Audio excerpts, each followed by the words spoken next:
the wires that goes to the condensing unit outside.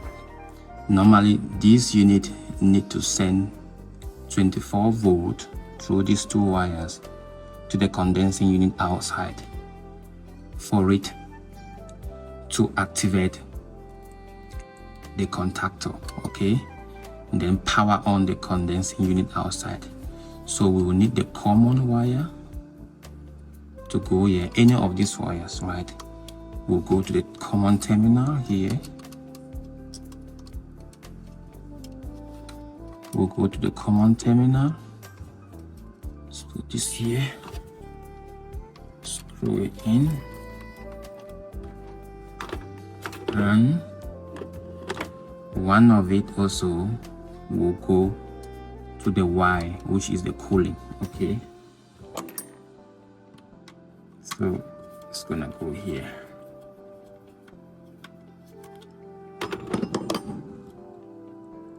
Gonna go here. Let me show you. Come on. Screw it. Okay. So this is how it works, okay? Remember, these two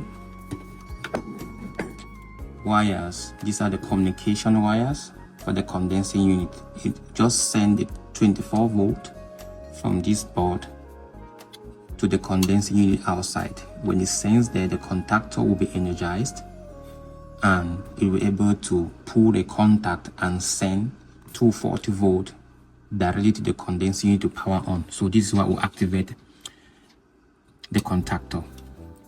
These are just the communication wires from the thermostat. Make sure that whatever you have here should be wired the same the thermostat. The code doesn't matter. What matters is for you to understand that green, which is G in the control board here, also matches with the green in your thermostat.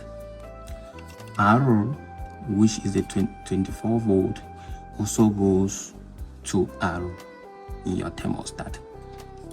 W, which calls for heating, also goes to W in your thermostat. Blue, which is Y here, also goes to Y to your thermostat. So these are the four wires that goes to your thermostat, and these are the two wires that goes to the unit outside.